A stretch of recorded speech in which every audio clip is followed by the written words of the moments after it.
Praise lord. ప్రభువైన యేసు క్రీస్తు యొక్క గొప్ప ఘనమైనటువంటి నామంలో ఈ ఉదయకాల సమయంలో అందరికీ కూడా శుభాభివందనములు తెలియజేసుకుంటున్నాను. ఈ దినం దేవుడు మనకిచ్చినటువంటి ఒక మంచి మాట ద్వారా నడిపించుటకు ఆయన సిద్ధంగా ఉన్నాడు.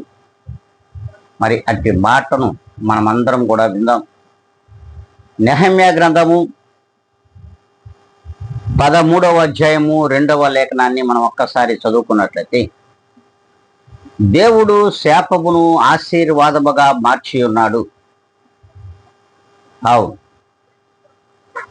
దేవాతి దేవుడు ఆశీర్వాదములు ఇచ్చేవారే కానీ శాపములు పెట్టే దేవుడు కాదు.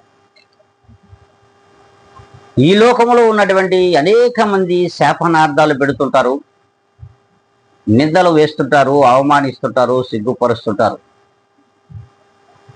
ఇట్టి వాటన్నిటి నుండి కూడా దేవుడు నీ పక్షముగా ఉండి నీకును నీ కుటుంబములకును ఆశీర్వాదములను మాత్రమే దయచేయగలిగిన దేవుడై ఉన్నాడు.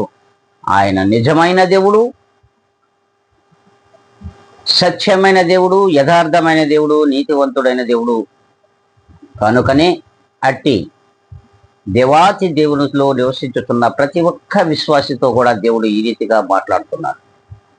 ప్రియమైన దేవుని బిడ్డ, నిన్ను శపించిన వారు కూడా నిన్ను చూసి లాంటి ఆశీర్వాదములను దేవుడు దయచేస్తాడు.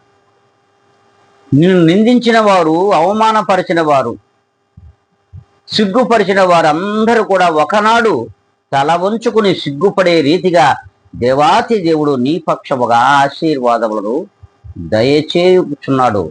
కనుకనే ఇట్టి సృష్టికర్త సర్వాంతర్యామి అయినటువంటి దేవాతి దేవునిలో నువ్వు నమ్మకంగా జీవించినట్లయితే ఖచ్చితంగా శాపములను కూడా ఆశీర్వాదములుగా దేవాతి దేవుడు మారుస్తాడు. ఇట్టి మార్పును నువ్వు చూడాలి అనుకుంటే, ఇట్టి ఆశీర్వాదములను నువ్వు చూడాలనుకుంటే వెంటనే ఇప్పుడే తలలు ఉంచుకుందాం, కళ్ళు మూసుకుందాం, దేవునిలో ప్రార్థిస్తాం. పరిశుద్ధుడా, పరిపూర్ణుడా, ఎంతైనాను నీవే నమ్మదగిన దేవుడు. నీకు ఎనలేని కృతజ్ఞత, స్తుతి, స్తోత్ర అర్పణలు నీవిచ్చిన ఆయుష్కాలమును బట్టి, నీవిచ్చినటువంటి దీవెనలను బట్టి, ఆశీర్వాదములను బట్టి ఆయా చెల్లించుకుంటూ ఈ ఉదయకాల సమయమున ఈ ఛానల్ వీక్షించుతున్న ప్రతి ఒక్కరిని కూడా మీ చేతులకు నేను అప్పగిస్తూ, మీ పాదముల దగ్గర ధూళియు బూడిదియు అనేటువంటి నేను నాయనా ప్రతి ఒక్కరి పక్షముగా నీవు ఆశీర్వాదములను దయచేయమని బ్రతిమలాడుకుంటూ క్రీస్తు యేసు నామమున అడిగి వేడుకొని ప్రార్థిస్తున్నాను మా ప్రియ గొప్ప పరలోక తండ్రి. ఆమేన్.